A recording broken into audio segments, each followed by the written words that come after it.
Hola, saludos a todos, gracia y paz. Al momento de grabar este video estamos en el 24 de diciembre del año 2020 y este próximo domingo, que es cuando este video estará arriba para ser visto por todos, estaremos al 27 de diciembre, ya prácticamente finalizando el año 2020. Un año 2020 inusual, incómodo, conflictivo, que ha sacudido la sociedad mundial de una manera no conocida hasta ahora, pues completamente inédita, ¿no? Es un año, o fue un año, ha sido un año de controversias en cuanto a lo que nos ha pasado, pues realmente no estábamos preparados para este momento. Para el canal que tengo el honor de dirigir, ha sido también un año de muchísimo trabajo.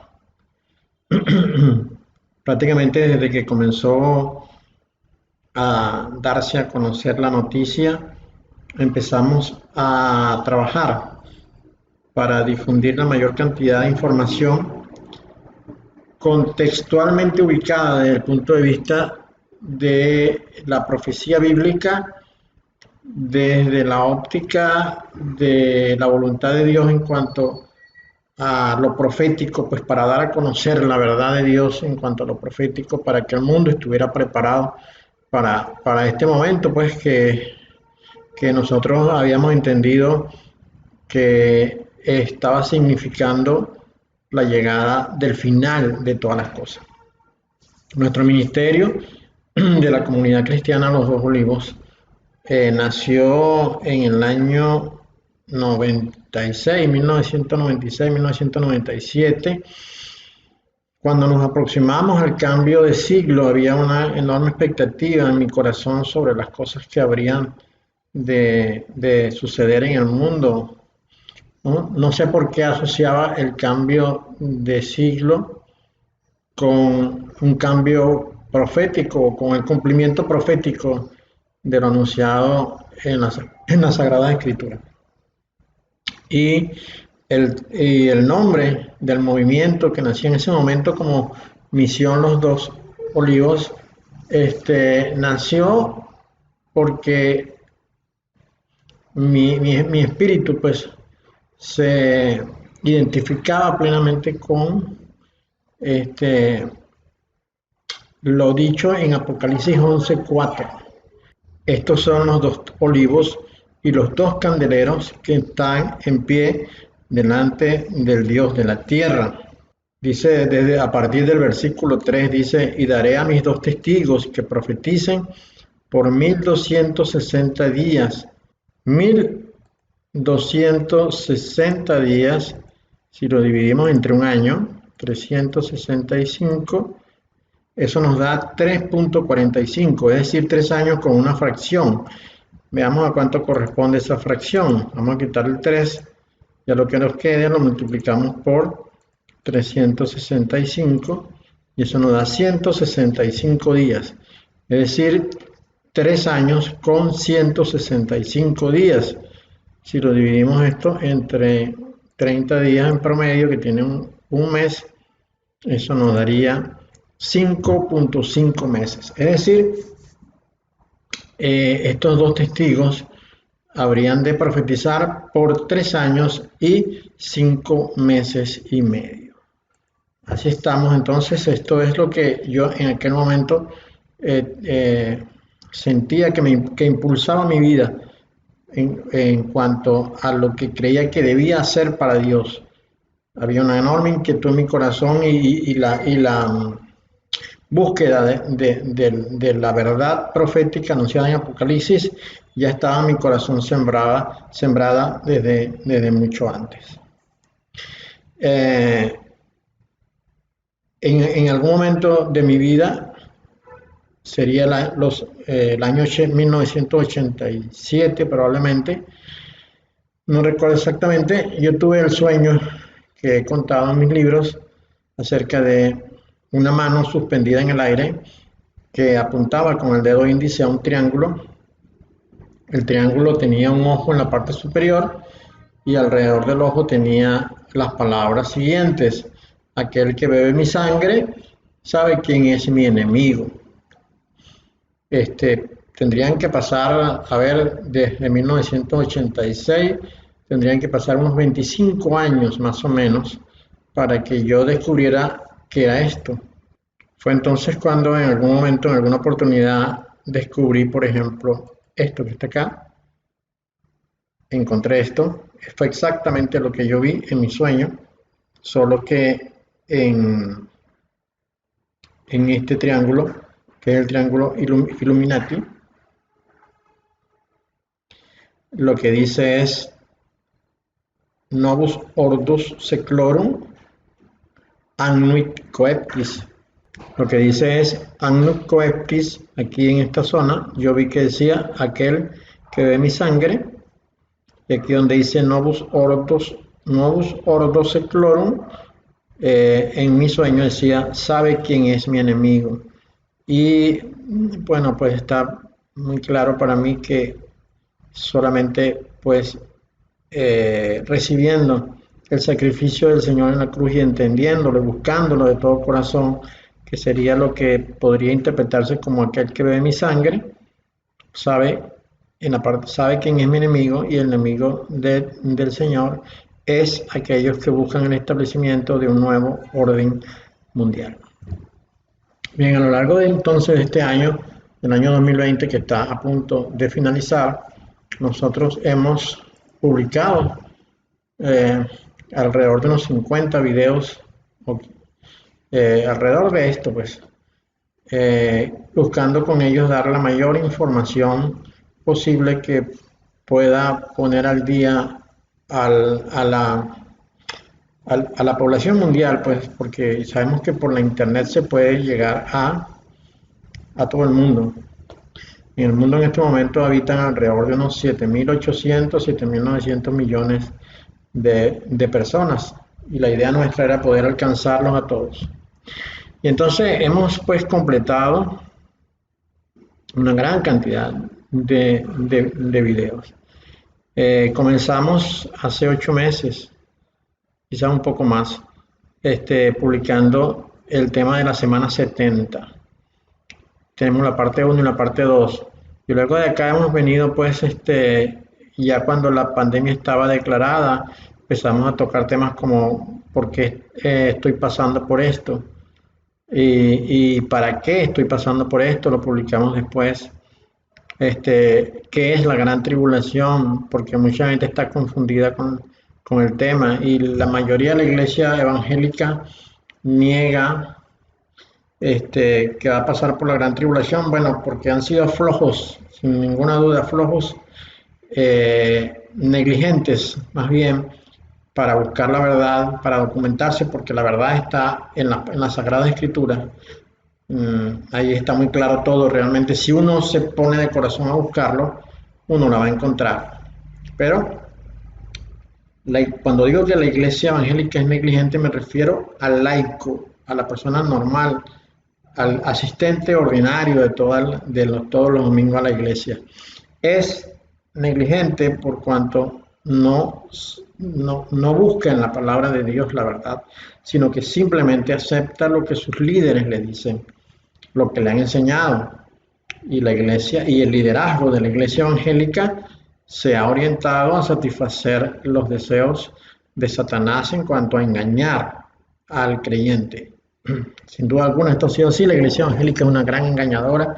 Digo, el liderazgo de la iglesia evangélica es una gran engañadora del creyente, del creyente de a pie, pues, del que no busca ni tiene mayores ambiciones, sino que va todos los domingos a la iglesia y se convierte en un individuo idólatra, porque tiene una gran idolatría por sus pastores, por sus evangelistas, por los profetas, ¿no? Por los profetas. porque yo no creo que en este momento haya profetas como lo había en los tiempos del inicio de la iglesia. Entonces la iglesia ha sido engañada y ha sido enseñada de que no pasará por la gran tribulación, pero la verdad es que sí pasará por la gran tribulación. Y eso está perfectamente claro en la palabra de Dios, no hay ninguna duda.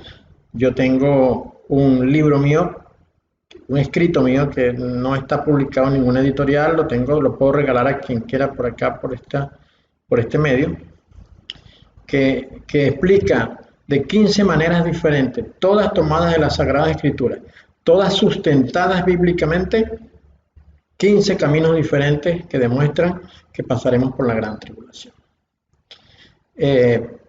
Entonces hemos publicado esto. Luego, en algún momento comenzamos a hablar del Evangelio eterno, porque es importantísimo el tema del Evangelio eterno, que el creyente conozca que el Evangelio se extiende desde la eternidad y va hasta la eternidad, porque tenemos que aprender a categorizar o a catalogar esto, ¿no?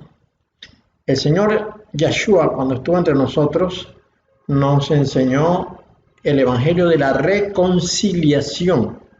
Es decir, Él vino a reconciliar a Israel con el Padre por el pecado. Y en medio de esa reconciliación de Israel se pudo abrir el tiempo de la gracia para que entonces no solamente fuese reconciliado Israel, sino el mundo entero que decidiera creer en el Señor. Luego Pablo nos habló del Evangelio de la gracia. Él también contaba acerca del Evangelio del reino, pero él hizo mucho énfasis en el Evangelio de la gracia. Pero tanto el Evangelio de la reconciliación como el Evangelio de la gracia están incluidos en el Evangelio eterno. Y usted puede encontrar acerca del Evangelio eterno en el capítulo 14 de Apocalipsis, porque ahí se toca fundamentalmente el tema del tiempo de la gran tribulación. Y se dice, ¿no?, que el ángel, uno de los ángeles que salió, de los 3 ángeles que salió a anunciar verdades, lo primero que hizo fue anunciar el Evangelio eterno. Entonces, Dios ha permitido que en nuestra investigación descubramos desde antes que el mundo fuera hecho hasta el final de todos los tiempos que comprende el Evangelio eterno. Y hemos estado explicando sobre esto, ¿no? Luego seguimos avanzando en nuestras publicaciones e hicimos el día de la ira de Dios, que esto es lo que la iglesia tiende a confundir con la gran tribulación. No es lo mismo el día de la ira con la gran tribulación. La gran tribulación es un tiempo en el que los hijos de Caín perseguirán a los santos para matarlos. El día de la ira de Dios es el día cuando comienza la venganza de Dios en contra de los hijos de Caín, que persiguió a su iglesia para matarlos. Hay que tener muy claro cada una de las dos cosas. También hemos hecho mucho énfasis en el orden escatológico y hemos tratado de explicar el orden escatológico para que todos tengamos claro de qué trata esto. Luego el sonido de la séptima trompeta, que es la última trompeta de todas las que han de sonar. Las Sagradas Escrituras tienen trompetas desde el comienzo de todas las cosas hasta el final. Así como en el tiempo de la caída de los muros de Jericó sonaron 13 trompetas, es decir, cada uno de los primeros 6 días sonaron 6 trompetas, una en cada día, y luego en el último día, en el séptimo, tocaron 7 trompetas. Eso da 13 trompetas. Así como en aquel momento hubo 13 trompetas y en el último día sonaron 7 y a la séptima trompeta cayeron los muros, asimismo, al final de los tiempos, Dios tiene previsto 7 trompetas. 7 trompetas que han de sonar, y cada una de las trompetas trae un significado propio. Pero en la última trompeta es cuando regresa el Señor Yeshua, cuando aparece en las nubes para recoger a los suyos que están en medio de una gran matanza, de una gran persecución, de mucha ira y de mucha violencia aquí en la tierra. Eso será en la séptima trompeta.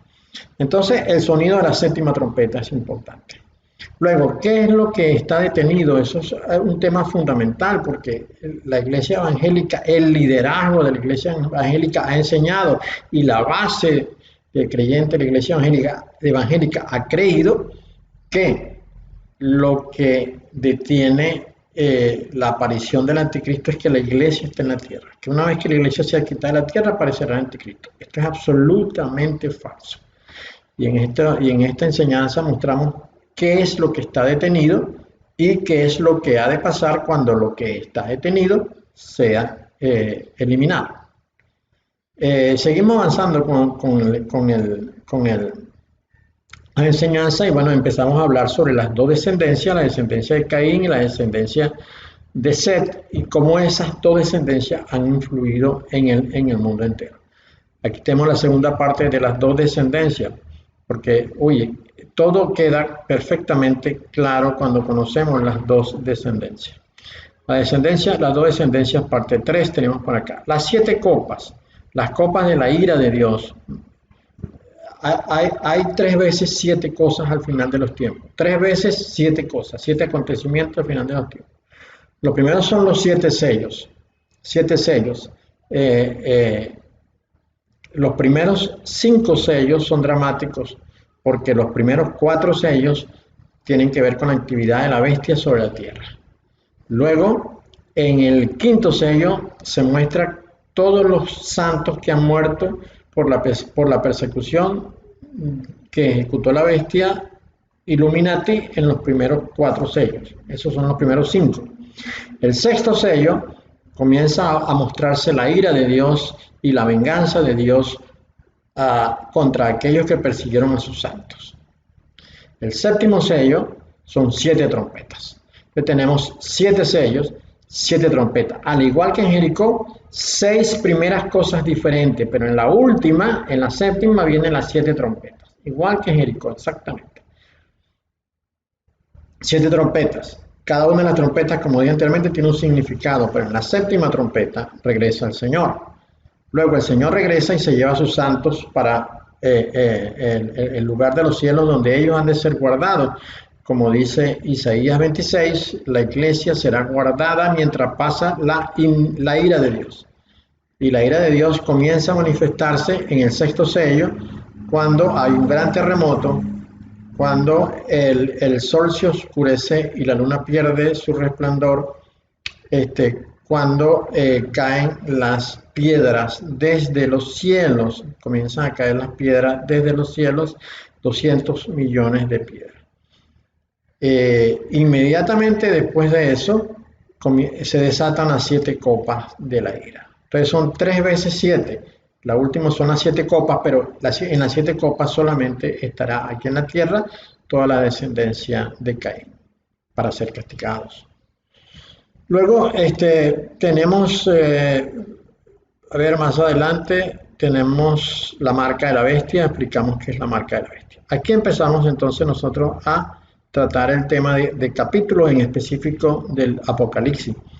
Tenemos la sentencia contra la gran ramera, acá en el capítulo 17 de Apocalipsis, como aparece allá.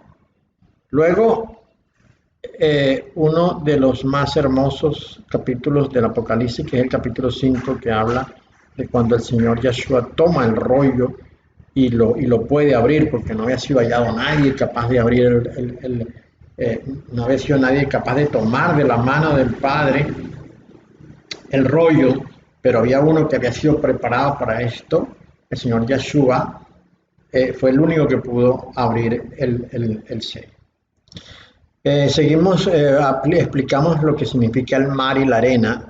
Una de las cosas que me gustaría comentar en este momento es el tremendo y maravilloso significado simbólico en cierta manera, pero muy real, muy práctico, muy verdadero, que tienen el mar y la arena. Todos hemos leído el capítulo 1, versículo 1 y 2 y 3 de Génesis. Dice que en el principio creó Dios los cielos y la tierra estaba desordenada y vacía. Y dice que el Espíritu de Dios se movía sobre las aguas. Más adelante dice que todo era agua, pero que entonces Dios introdujo un espacio vacío entre aguas y quedaron aguas abajo y aguas arriba. Las aguas arriba, las aguas que quedaron arriba, fueron guardadas y están guardadas en depósitos y esas aguas fueron usadas durante el diluvio para eliminar lo que había en la tierra. Bueno, las aguas que quedaron en la tierra quedaron marcadas desde aquel momento representando las muchedumbres, miles de millones de personas que son enemigas de Dios porque pertenecen a la generación de Caín, las aguas de abajo. Sin embargo, las aguas de arriba tienen un simbolismo diferente. De hecho, Enoch dice que tienen una sexualidad las aguas de arriba son las aguas masculinas y las aguas de abajo son las aguas femeninas. Entonces, estas aguas de abajo quedaron representando a los enemigos de Dios que también son enemigos de los santos. Y la arena representa al pueblo de Israel, ¿verdad? Pero también representa posteriormente por medio de la fe a todos aquellos que creen en el Señor Yeshua. Por eso es que el mar, cuando llega a donde están las costas, se muestra muy violento y ataca fuertemente, rompiendo la ola en ese lugar. Ese es un simbolismo, pero es una gran verdad. Por eso dijo Pablo que las cosas de Dios, las cosas hechas de Dios, hablan de Dios mismo. También entonces hablamos en el capítulo 18 de la caída de Babilonia, en el capítulo 19 de la batalla de Armagedón y de la segunda venida del Señor, el descenso a gobernar la tierra. Tocamos la guerra eterna porque a partir de Génesis 3:15 se nos habla de una guerra que hay entre la generación de Caín y la generación santa de Dios. Es una guerra que forma parte del Evangelio eterno, que va desde los comienzos en el huerto del Edén hasta el final, cuando ya todo haya sido vencido, cuando todos los enemigos de Dios todos los enemigos del Señor Yeshua estén como alfombra a sus pies. La mezcla de las razas es importantísimo porque teníamos una línea generacional que era la línea de Caín, una línea generacional perversa y una línea generacional santa que era la de Set. Ellas anduvieron por muchos años separadas, pero en algún momento se mezclaron y de la mezcla de esas razas viene precisamente el tiempo de la gracia, porque Dios ha permitido que haya salvación también para los que, aún teniendo cierta mezcla, cierto porcentaje de ADN de Caín, pudiera, por causa del porcentaje de mezcla de Adán, poder decidirse por el Señor. Luego hablamos de los escogidos de Dios. ¿Quiénes son los escogidos de Dios? Es muy interesante porque también tienen que ver con las dos generaciones. La gracia de Dios, el análisis de la gracia de Dios desde la óptica de las dos generaciones. Es muy importante. El nuevo nacimiento, también a la luz de las dos generaciones. ¿Qué significa el nuevo nacimiento? Luego tenemos, ¿cuál es la iglesia verdadera del Señor? ¿Dónde está la iglesia verdadera? Porque sabemos que la iglesia católica, ni la iglesia católica, ni la iglesia evangélica son de la iglesia de Dios. Sí creemos que dentro de la iglesia católica y dentro de la iglesia evangélica hay pueblo de Dios.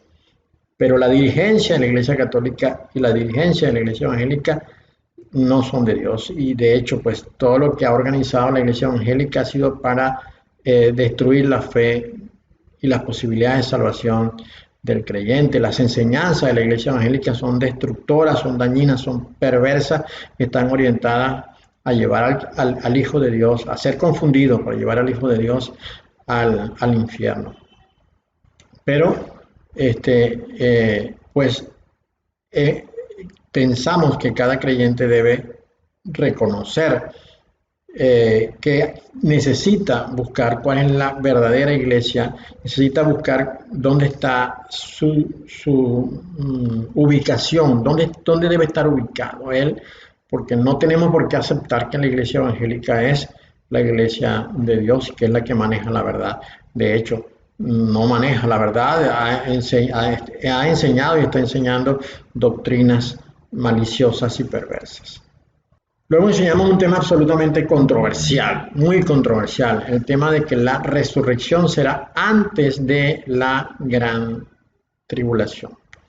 Nosotros creemos firmemente que la resurrección será antes de la gran tribulación, por cuanto Dios no es injusto. Y ya voy a explicar rápidamente por qué. En esta porción que vemos acá, que es donde está Juan mirando una gran multitud de gente vestida de ropas blancas, dice: después de esto miré y hay que una gran multitud, la cual nadie podía contar, de todas naciones y tribus y pueblos y lenguas, que estaban delante del trono y en la presencia del Cordero, vestidos de ropas blancas y con palmas en las manos. Y clamaban a gran voz diciendo: la salvación pertenece a nuestro Dios que está sentado en el trono y al Cordero. Luego el versículo 13 dice: entonces uno de los ancianos habló diciéndome: estos que están vestidos de ropas blancas, ¿quiénes son y de dónde han venido? Yo le dije: Señor, tú lo sabes. Y él me dijo: estos son los que han salido de la gran tribulación y han lavado sus ropas y la han emblanquecido en la sangre del Cordero. Luego dice el versículo 15: por esto están delante del trono de Dios y le sirven día y noche en su templo. Y el que está sentado sobre el trono extenderá su tienda, su tabernáculo sobre ellos. Ya no tendrán hambre ni sed, y el sol no caerá más sobre ellos, ni calor alguno, porque el Cordero que está en medio del trono los pastoreará. Mi inquietud es: si los que están aquí delante de Dios, que son los que le sirven de día y de noche, entonces ¿dónde está la otra iglesia que había muerto, que murió desde el siglo 0 hasta la gran tribulación y que no, en teoría, no participaría en la gran tribulación? Acá no se menciona dónde están estos. Solo se menciona que acá están los que pasaron por la gran tribulación. Pero Dios no es injusto.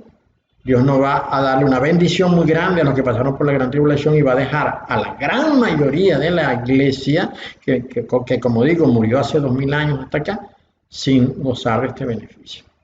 Por eso creemos que la resurrección, que será un evento antes del arrebatamiento, ocurrirá antes de la gran tribulación. Es decir, al final del periodo de la semana 70. Porque la gran tribulación solamente durará 45 días. Solamente durará 45 días. Daniel nos dice que este tiempo de angustia durará 2300 tardes y mañanas. Quiere decir entonces que si a 2300 le quitamos 45 días, eso le daría 2255 días. Es decir, que a los 2255 días se produciría la resurrección, para que los resurrectos estén 45 días sobre la tierra junto con sus compañeros cristianos vivos para pasar la gran tribulación. Y al final de esto, el arrebatamiento para ir a la presencia del Padre.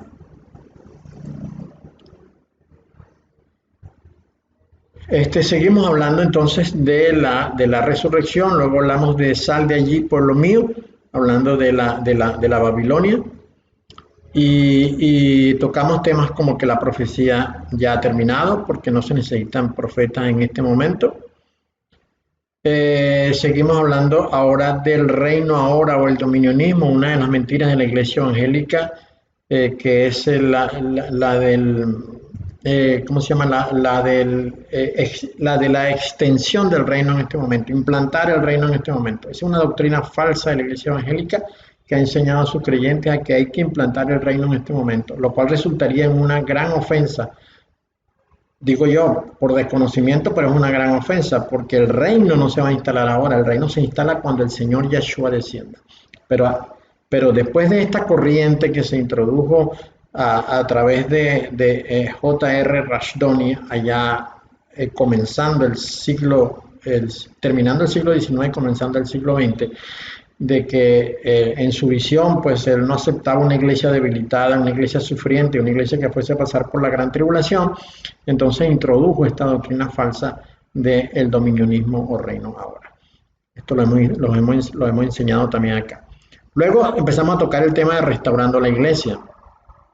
por cuanto es importantísimo que la iglesia sea restaurada en el sentido de que la iglesia evangélica no es la iglesia verdadera del Señor. Hay una iglesia verdadera del Señor y esta iglesia verdadera es la que es defensora, es baluarte, es guerrera de la verdad de Dios. Es columna y baluarte de la verdad, según escribió Pablo. Bien, entonces restaurando la iglesia es importante. La iglesia tiene que ser redescubierta, la iglesia tiene que ser promocionada en su manifestación más fidedigna. Por eso enseñamos acerca del correcto fundamento. ¿Cuál es el fundamento correcto? Acerca de la doctrina de los nicolaitas, que es la que da origen al papado y también al pastorado como líder de la iglesia. La reunión en las casas, importantísimo y primordial lo de la reunión de las casas. Luego, empezamos a hablar sobre lo que sería el propósito de Dios, que es eliminar la raza de Caín de de la tierra prometida. Ellos no van a entrar allá. Luego tocamos otro tema muy interesante que es la Trinidad y una doctrina falsa de la Iglesia Católica apoyada por la Iglesia Evangélica que ha permeado el corazón del creyente, y es muy raro encontrar un creyente evangélico que no sea partícipe de la doctrina de la Trinidad. Esto no existe en la Sagrada Escritura. La doctrina de la Trinidad fue incluida por la Iglesia Católica para introducir en el corazón de cada persona la enseñanza de los multidioses. Tres dioses perfectamente o absolutamente independientes el uno del otro, que se reúnen para formar la deidad. Es absolutamente falso. No hay tres dioses independientes, hay un solo Dios, como nos dice la Sagrada Escritura, hay un solo Dios, y ese único Dios se ha manifestado a través de la historia de tres maneras diferentes. Como el Dios Padre, como Dios Hijo y como el Espíritu Santo. Bien, luego hemos alertado al mundo sobre el blackout, que es una estrategia de los Illuminatis que ha de venir sobre el mundo muy pronto, muy pronto. Creemos que todo va a pasar así. Luego enseñamos una segunda parte del dogma de la Trinidad. Y hemos ido avanzando, enseñamos sobre ser hallado en Él, una doctrina muy hermosa que tiene la palabra de Dios, ser hallado en Él, porque todo fue creado en el Hijo.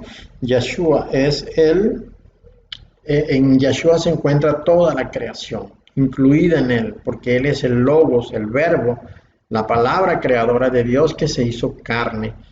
Y en esa idea podemos entender nosotros que todo lo creado debe estar en Él, porque Él lo creó siendo la palabra de Dios que creaba las cosas.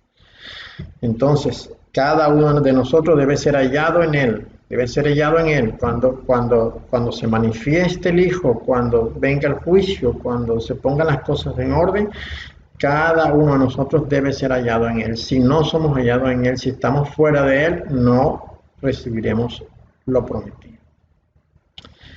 Luego, por último, hemos enseñado la creación de la tierra, el motivo de la creación de la tierra y el enemigo de la nueva creación. Estos son, digamos, los estudios más resaltantes que ofrecemos, pues, a todos. Ahora, con relación al enemigo de la nueva creación, es necesario que para efectos de nuestra salud espiritual y ante la perspectiva de que el año 2021 ha de ser peor que este año 2020, porque han de ocurrir cosas más fuertes sobre el mundo, nosotros tenemos entonces que revisarnos sobre quiénes somos nosotros y qué debemos procurar ser. ¿Qué somos en este momento y qué debemos procurar ser para tener paz en cuanto a aquello de ser hallado en Él cuando el Señor venga? Veamos esta porción de la palabra de Dios que está en Lucas, capítulo 24, versículo 51. Y aconteció que, bendiciéndolos, se separó de ellos y fue llevado arriba al cielo. Este es el momento cuando, después de la resurrección del Señor, el Señor asciende a los cielos a la casa del Padre. Veamos qué nos puede decir esta frase hermosa. Su porción escrita en griego, en el interlineal que podemos encontrar en Biblia Paralela, o Bible Hub también se le conoce, es esta que tenemos acá. Y de esta porción esto que está acá es el griego. Acá está su escritura en el griego original, acá está puesta en, digamos, con las letras con las que podemos identificarla mejor. Y luego acá tendríamos la traducción en inglés, ¿no? Pero es más o menos la misma porción, lo que dice acá. Y aconteció que bendiciéndolo se separó de ellos y fue llevado arriba al cielo. Donde dice arriba al cielo es la palabra 399, que es anepereto. Anefereto. Esta que está acá, ¿no? Esta palabra, la 399, según la concordancia bíblica Strong, la palabra original es anafero. Anafero. Esta que está acá. Bien, esta porción en español, el análisis de esta palabra en español, dice anafero. Está compuesta de una primera parte que es aná y la segunda fero. La primera parte aná significa arriba. La segunda parte fero, traer, llevar. Entonces dice, más o menos sería llevado arriba. El Señor fue llevado arriba. Y nos interesa muchísimo esto por cuanto hemos estudiado que nosotros somos de arriba y nuestro comportamiento debe ser como uno de arriba. Una explicación más técnica de esto diría llevar hasta la meta, punto final, es decir, llevar algo a través de su secuencia para alcanzar su consumación necesaria.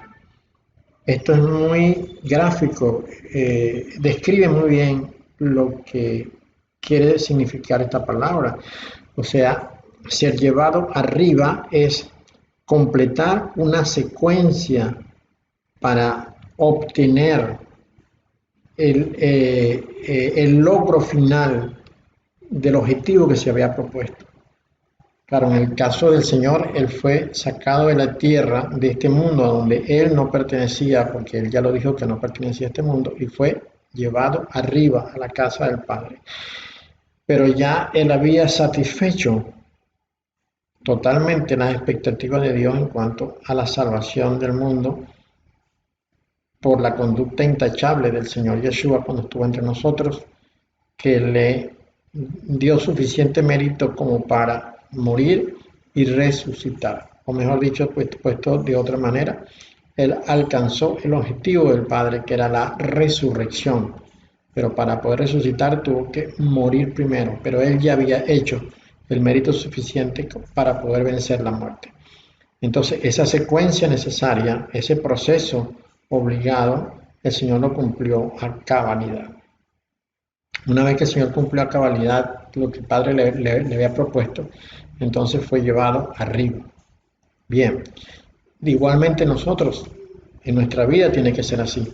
Tenemos que cumplir una secuencia necesaria para poder ser llevado a donde ahora, en este momento, estamos en la propuesta. Nosotros hemos nacido de nuevo, hemos nacido de arriba, pero técnicamente todavía no estamos arriba, aunque en cuanto a la promesa sí, porque ya Él, habiendo subido el Señor y nosotros somos el cuerpo del Señor, pues digamos que en cuanto a la promesa estamos sentados arriba, donde el Hijo está, pero técnicamente todavía tiene que ser satisfecho esto.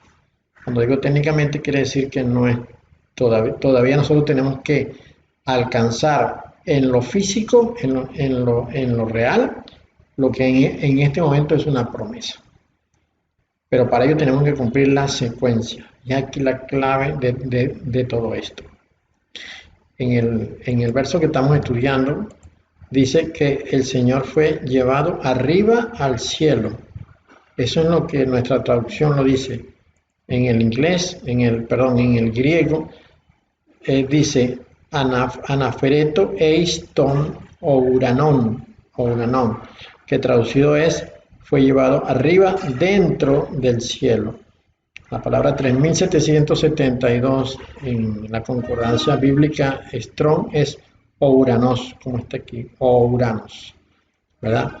Técnicamente diría lo siguiente, dice ouranos, cielo, en singular, no son los cielos, sino es el cielo, y casi con la misma frecuencia en plural, es decir, también se podría traducir como los cielos.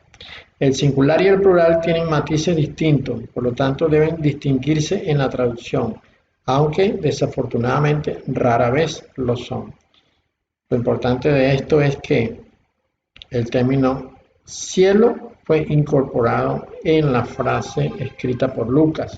Es decir, el Señor, una vez que bendijo a los suyos, fue separado del grupo donde estaba. No fue por su voluntad, no fue por su decisión, sino que una fuerza superior lo separó de donde estaban ellos, lo arrancó de donde estaban ellos y fue llevado arriba. Entonces sería un arrebatamiento, exactamente un arrebatamiento. Con la misma fuerza con que el Señor fue separado de los suyos con los que estaba conversando, de la misma manera nosotros seremos separados de este mundo cuando llegue el momento en el día del arrebatamiento. Entonces, lo que venimos conversando es, todo este año ha sido un año muy difícil, un año de muchas complicaciones, de muchas incomodidades, y que nos ha sacado de nuestra naturalidad, de nuestra inercia de vida, del diario convivir, nos ha llevado a un estado completamente desconocido. Yo entiendo que en este momento la mayoría de las personas están esperando que un 2021 sea diferente, pero no va a ser así. Va a ser un año quizás mucho más complicado que el que hemos vivido este año. ¿Por qué digo esto? Porque la palabra de Dios tiene que cumplirse. Y si nosotros entramos en la semana 70 con el anuncio de esta pandemia y ya estábamos de antemano con los terremotos, por ejemplo, terremotos que han sido inducidos artificialmente a través de las poderosas armas que tiene la bestia Illuminati en el mundo. Muchos de nuestros terremotos no fueron originados por fuerzas naturales de la Tierra de una manera espontánea y al azar, sino que fueron técnicamente producidos, afectando de esta manera la vida y asesinando a mucha gente. Un terremoto con tsunami, por ejemplo, asesinó a miles asesinado a miles de personas en donde quiera que haya ocurrido. Un terremoto de grandes dimensiones que tumba edificios, mata y asesina a muchas personas. Y si esto no ha sido sucedido de forma natural, sino producido por fuerzas muy poderosas que a través de la tecnología utilizan otros, entonces esto forma parte del anuncio que hizo el Señor de los dolores de parto, es decir, del principio de dolores. Si nosotros ya estamos entonces, si nosotros hemos entrado ya en los principios de dolores, quiere decir que estamos en la semana 70, que sería la última semana del tiempo de la gracia, una semana de 7 años que culminaría con el regreso del Señor para rescatar a los suyos, pero que lo haría en medio de una situación terrible en el mundo entero. Ante la expectativa de un 2021 un poco más difícil que el 2020, el cristiano tiene necesariamente que reflexionar sobre su vida. Si ha nacido de arriba, si ha nacido de nuevo, tiene que cumplir la secuencia de la que habla la palabra que ya mencionamos anteriormente. Esa secuencia significa permitir que la obra de Dios se haga realidad en su vida. No podemos decir nosotros que somos de arriba si nuestro comportamiento sigue siendo como los de los que son de abajo. Los que son de abajo son los de la raza de Caín, que pertenecen a este mundo, fueron creados en este mundo, fueron creados, nacieron como consecuencia de la desobediencia que ocurrió en el huerto del Edén. Digamos que se originaron de una manera indebida, sin tener la aprobación de Dios. Ellos nacieron en este mundo, son de este mundo y en este mundo han de quedar sin ninguna duda, han de quedar, porque los otros, los que nacieron de arriba, serán arrebatados de este mundo y serán llevados a un lugar para ser guardados, como nos dijo Isaías 26, mientras dura la indignación, mientras dura la ira de Dios. El cristiano debe permitir que esa secuencia se logre en su vida para ir siendo transformado de un ser de este mundo, con comportamiento de este mundo, a uno que se comporta como el mundo de arriba, que no es el mundo, digamos la esfera de arriba, el lugar de arriba a donde el Padre habita. El comportamiento del lugar a donde el Padre habita es completamente diferente al comportamiento del mundo donde Satanás habita.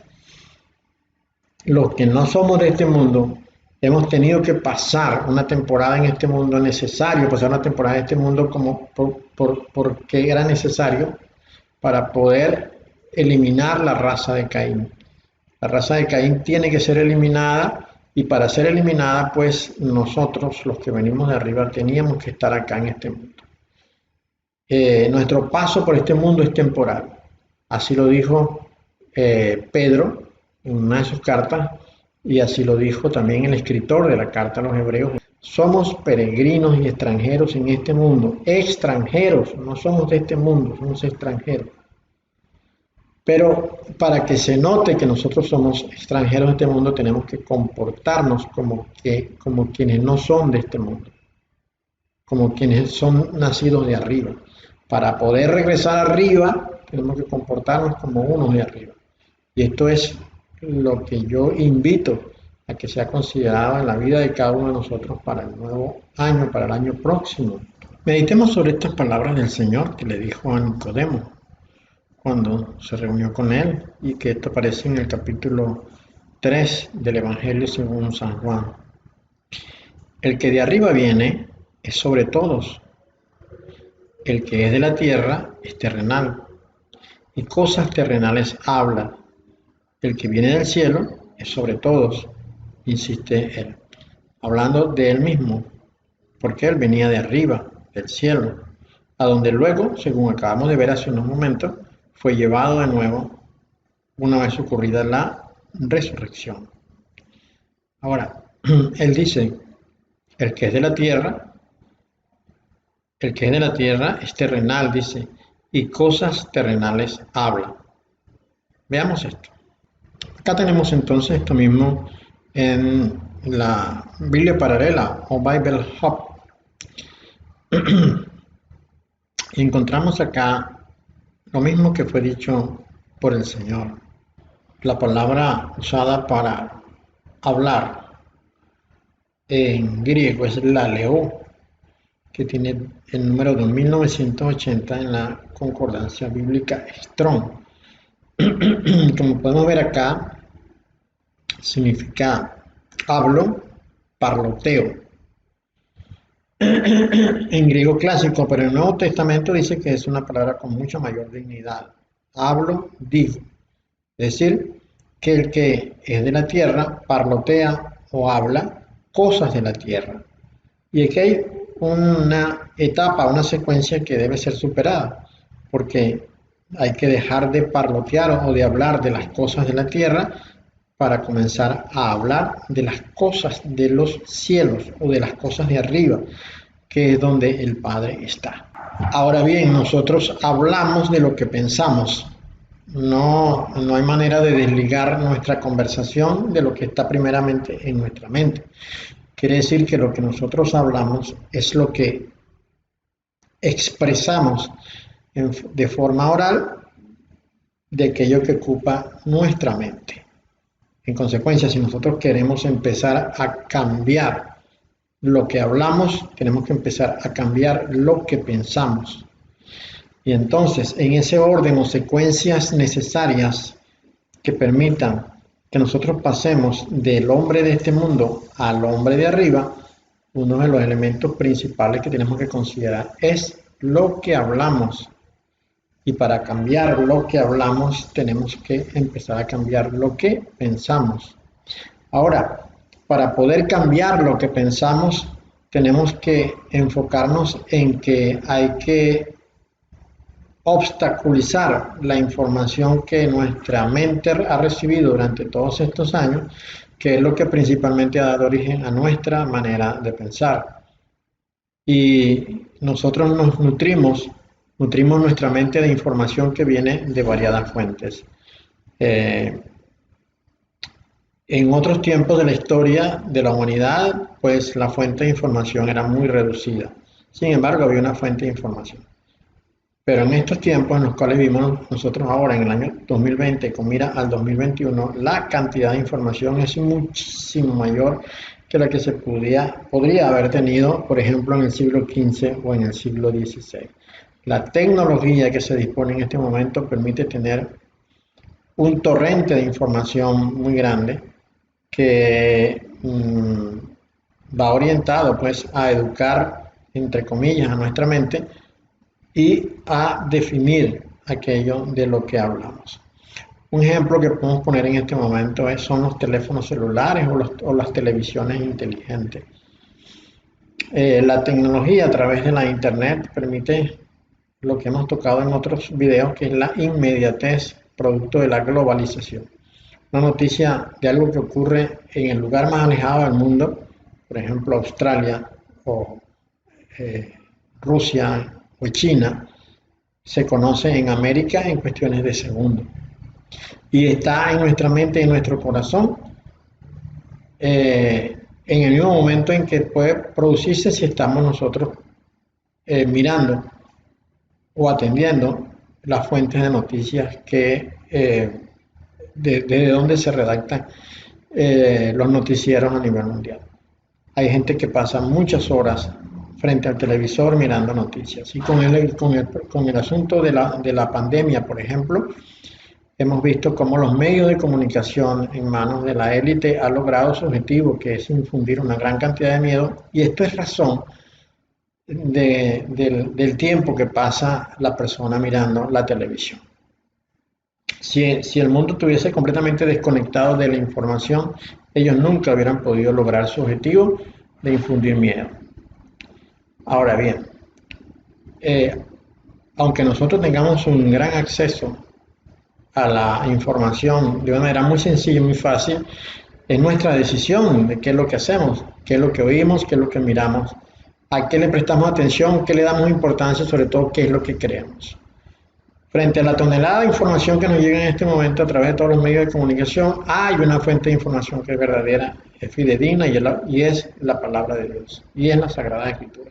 Y es que lo que Dios dijo ahí es verdad. Lo que dicen los medios de comunicación, la mayoría de los casos es mentira, es una información prefabricada, pasada por los laboratorios de información de la élite Illuminati para lograr el propósito con el cual sale, que necesariamente pues tiene que producir el resultado que la élite Illuminati está buscando. Ahora, la palabra de Dios contiene la verdad.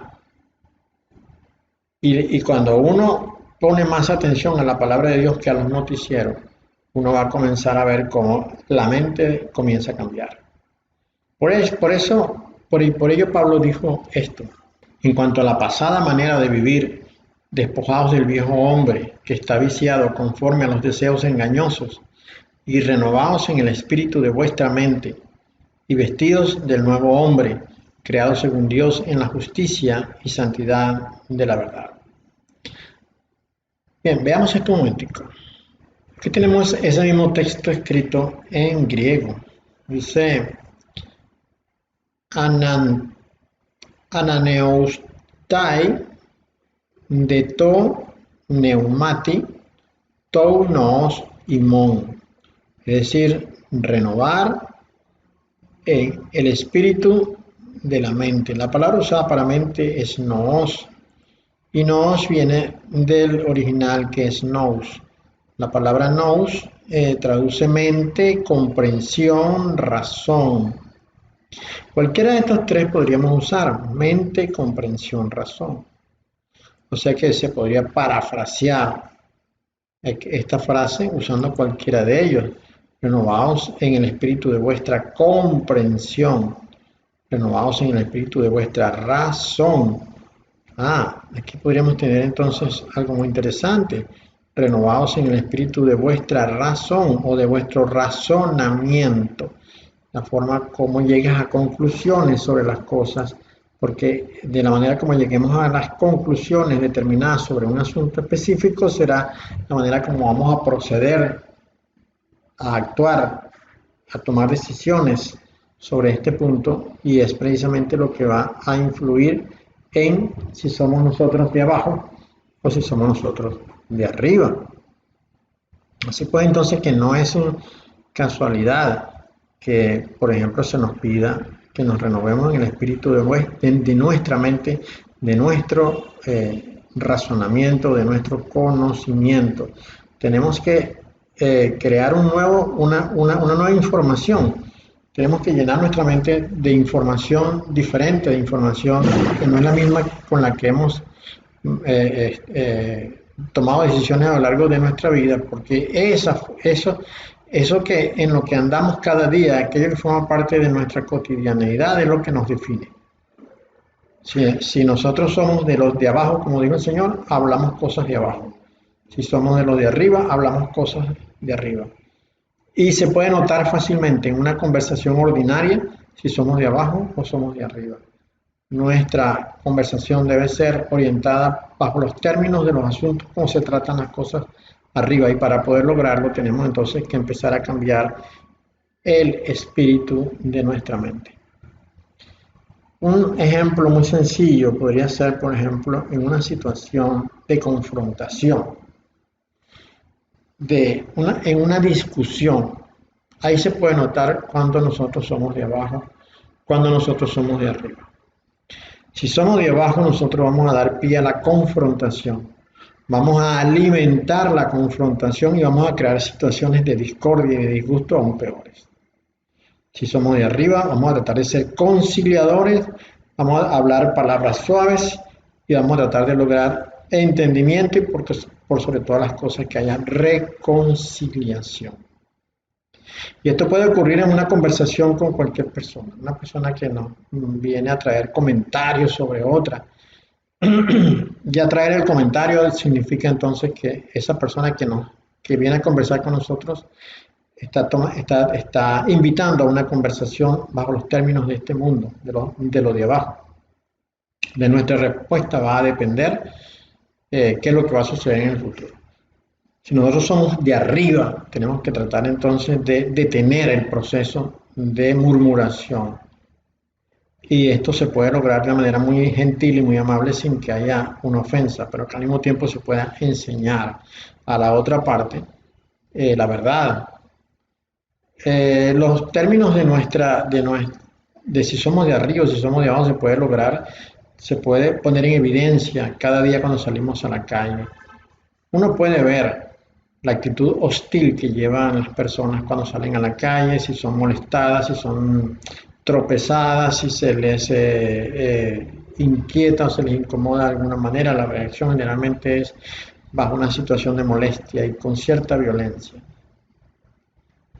Si uno es el agraviado y uno es de arriba, uno debe guardar silencio, no debe reclamar absolutamente nada.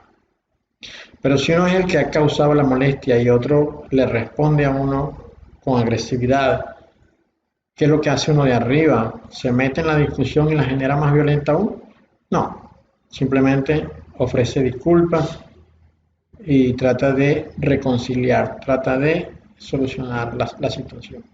Así pues, nosotros tenemos un 2021 por delante, habiendo aprendido nosotros que tenemos que aprender a ser como una criatura de arriba. Es obvio que la criatura de arriba pues no es adúltero, no es fornicario, no se llena de ira, no murmura, no contiende, no roba, no hurta, no engaña, no crea fraudes, etcétera, etcétera, etcétera, ¿no? Estos son pecados evidentes, pero también el que es nacido de arriba no murmura, no miente, no guarda rencor, no induce a situaciones de conflicto ni genera discordias. El que es de arriba es conciliador, es perdonador, es tolerante, habla siempre palabras de bendición y cuando expone la verdad, aunque duela, lo hace en amor, lo hace con la intención de ayudar. Y un nacido de arriba debe siempre analizarse si lo que está haciendo es un acto de amor. Siempre nuestra conducta debe ser basada en un acto de amor. El año 2021 es un año muy difícil donde nuestra fe tiene que ser probada. Empecemos primero por tratar de educarnos para tener una conducta como los de arriba. Tenemos la mejor de las ayudas que el Padre nos ha dado, que es la presencia de su Santo Espíritu en nosotros. Y Él nos ayuda a nosotros. Si nosotros buscamos esa ayuda, podemos comportarnos como un nacido de arriba, con fe, con amor, con tolerancia, con bondad, con benignidad, con dominio propio.